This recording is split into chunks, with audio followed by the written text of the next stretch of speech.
اور حضور نے فرمایا ہے وہ جنگ جب ہوگی تو ایک باپ کے اگر 100 بیٹے ہوں گے تو 99 ختم ہو جائیں گے، ایک بچے گا۔ یہ حدیث ہے صحیح۔ اور آپ نے فرمایا ویل للعرب من شر قد اقترب، عربوں کے لیے ہلاکت ہے، عربوں کے لیے بربادی ہے اس شر سے جو قریب آ چکی ہے۔ اور آج جس طرح انہوں نے ان کی تہذیب کو اختیار کر لیا ہے، دبئی جا کر دیکھیے، بدترین مغربی معاشرہ جو ہے وہ دبئی کے اندر ہم نے قائم کر کے دکھا دیا۔ اب سعودی عرب اس راستے پر بڑھ رہا ہے۔ فرش التراب يضمني وهو غطاء۔ اب نوٹ کر لیجئے، یہ کتابیں اگر آپ پڑھنا چاہیں تو کتاب الملاحم میں پڑھیے۔ بدترین عذاب عربوں پر آیا کھڑا ہے، سروں پر تنا ہوا ہے، بدترین۔ ایسی جنگ ہونی ہے الملحمۃ العظمیٰ، جس کو کہ میں بھی آپ کے گواہی پیش کر دوں گا، جسے کہا گیا دی لاسٹ کروسیڈ۔ بش نے بھی کروسیڈ کا لفظ بول دیا تھا، پھر واپس لیا اس نے۔ نکل جاتی ہے جس کے منہ سے سچی بات مستی میں، فقیہ مصلحت بھی سے اور ہندے بادہ خار اچھا، کروسیڈ کہہ کر پھر واپس لیا۔ یہ کروسیڈ، اس کے اوپر جس قدر نقصان ہونا ہے عربوں کا، گریٹر اسرائیل بنے گا، یہ عراق، شام، اردن، سعودی عرب کا کچھ شمالی علاقہ، ترکی کا جنوبی علاقہ، مصر کا صحرائے سینا، اور اس کے ساتھ ہی جو بہترین اس کا زرخیز ترین علاقہ ڈیلٹا آف نائل، یہ سب یہودیوں کے قبضے میں جائیں گے۔ اس کو حدیث میں کہا گیا الملحمۃ العظمیٰ۔ عیسائی 80 علم لے کر اے مسلمانوں تم پر حملہ آور ہوں گے، اور ہر علم کے نیچے 12,000 فوج ہوگی، 9.5 لاکھ فوج۔ یہ نیٹو کی تیاری کس کے لیے ہو رہی ہے؟ جب USSR کا خاتمہ ہوا تو پوچھا گیا تھا نیٹو چیف سے، اب کس لیے؟ تمہارا وہ دشمن تو ختم ہو گیا، اب ہمیں اسلامک فنڈامنٹلزم سے نمٹنا ہے۔ وہ جانتے ہیں خطرہ یہی ہے، اب اسلام ابھر سکتا ہے، مسلمانوں کے سینوں کے اندر وہ آگ ہے، اوپر خاکستر آ گیا ہے، تو کہ اٹھانا بیٹھنا، یہ اندر تو انگارہ ہے، اوپر سے راکھ ہے، اسے دھوکہ نہ کھا جانا ان کے دلوں کے اندر۔ اور بش نے کہا تھا مسلمان چاہتے ہیں کہ ہسپانیہ سے لے کر انڈونیشیا تک نظام خلافت قائم کریں، اور میں حیران ہوا تھا کہ اس کمبخت کو ہسپانیہ کا خیال کیسے آ گیا؟ ہمیں تو کبھی آتا ہی نہیں، اب ہم تو بھول گئے، وہ تو 500 برس پرانی بات ہے جبکہ وہاں سے ہمیں نکال دیا گیا تھا۔ اگرچہ اقبال نے کہا تھا ہے ارض فلسطین پہ یہودی کا اگر حق، ہسپانیہ پر حق نہیں کیوں اہل عرب کا؟ ہسپانیہ میں تو 800 سال حکومت کی مسلمانوں نے، اور ابھی 500 برس سے گزرے ہیں نا۔ یہودی تو ارض مقدس سے 2000 سال نکالے گئے، انہیں نہ کیا بات کیا گیا، عربوں کے سینے میں خنجر بھونک دیا گیا۔ وہ چھوٹا سا ملک جو چاہتا کرتا، کوئی پوچھنے والا نہیں۔ امریکہ جیسے اپنے بیٹے کی حفاظت کرے ویسے کرتا اس کا۔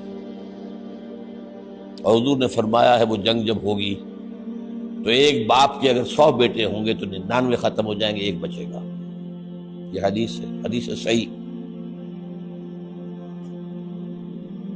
اور آپ نے فرمایا ویل للعرب من شر قد اقترب، عربوں کے لیے ہلاکت ہے، عربوں کے لیے بربادی ہے اس شر سے جو قریب آ چکی ہے۔ اور آج جس طرح انہوں نے ان کی تہذیب کو اختیار کر لیا ہے، دبئی جا کر دیکھیے، بدترین مغربی معاشرہ جو ہے وہ دبئی کے اندر ہم نے قائم کر کے دکھا دیا۔ اب سعودی عرب اس راستے پر بڑھ رہا ہے۔ لیکن میں اس کے وہ پہلی بات جو کہہ رہا ہوں وہ تو یقینی ہے، اس میں تو احادیث صحیحہ موجود ہے۔ اگرچہ اس کے بعد پانسا پلٹے گا، پھر حضرت مہدی کا ظہور ہوگا، حضرت عیسیٰ کا نزول ہوگا، اور وہ گریٹر اسرائیل گریٹر گریو یارڈ بنے گا یہودیوں کا، ایک ایک یہودی قتل ہوگا اور دفن ہوگا۔ یہ بات میں ہونا ہے، میں پہلی بات بات کر رہا ہوں۔ وہ بادشاہ پلٹے گا جب پلٹے گا، ابھی جو سامنے ہے وہ کیا ہے؟ جس ملحمۃ العظمیٰ کہا حضور نے، جسے آرمگیڈون کہتے ہیں عیسائی۔ آرمگیڈون کی اگر کہیں جا کر آپ دیکھیں گے، آپ ڈکشنری میں مانی کہ کیا لکھا ہے؟ A very big war which will be fought between the forces of evil and good before the end of this world. اس دنیا کے خاتمے سے پہلے خیر اور شر کی قوتوں کے درمیان بہت بڑی جنگ ہوگی۔ ارمجدون اسے کہتے ہیں عربی میں، اور آرمگیڈون اسے کہتے ہیں انگریزی کے اندر، اور یہ بائبل کی آخری کتاب کے اندر ہے، جو اس میں کہ مکاشفات یوحنا، ریویلیشنز آف سینٹ جان۔ یہ تو میں کہہ رہا ہوں یقین کے ساتھ، اور زیادہ دور نہیں آیا چاہتا ہے، اس لیے کہ یہودیوں کا اور عیسائی جو کنزرویٹوز ہیں، نیو کنزرویٹوز، ان کا 5 نکاتی ایجنڈا ہے متفق علیہ، جس کے تحت کہ یہ جنگ صلیبی شروع کی گئی ہے۔ تو سن لیجئے آپ، آرمگیڈون نمبر 1، گریٹر اسرائیل قائم ہو جانا اس کے نتیجے میں نمبر 2، مسجد اقصی اور قبۃ الصغریٰ کو گرانا نمبر 3، وہاں تھرڈ ٹیمپل، وہ مسجد جو حضرت سلیمان نے بنائی تھی 1000 قبل مسیح میں، پھر برباد کی تھی نبوکدنضر نے، دوبارہ بنائی گئی، پھر دوبارہ ختم ہوئی، 70 عیسوی تک گری پڑی ہے۔ ان کا خانہ کعبہ گرا ہوا ہے 70 عیسوی سے لے کر آج تک۔ ایک دیوار ہے ویلنگ وال، جہاں جاتے ہیں، روتے ہیں، پیٹتے ہیں، ماتم کرتے ہیں، وہاں وہ بنے گا تھرڈ ٹیمپل۔ اور نمبر 4، اس میں لا کر رکھا جائے گا تخت حضرت داؤد کا۔ یہ تخت کہاں ہے اس وقت؟ یہ لندن شریف کے اندر، جو ان کی پارلیمنٹ کا جو چرچ ہے، ویسٹ منسٹر ایبے، اس میں رکھا ہوا ہے۔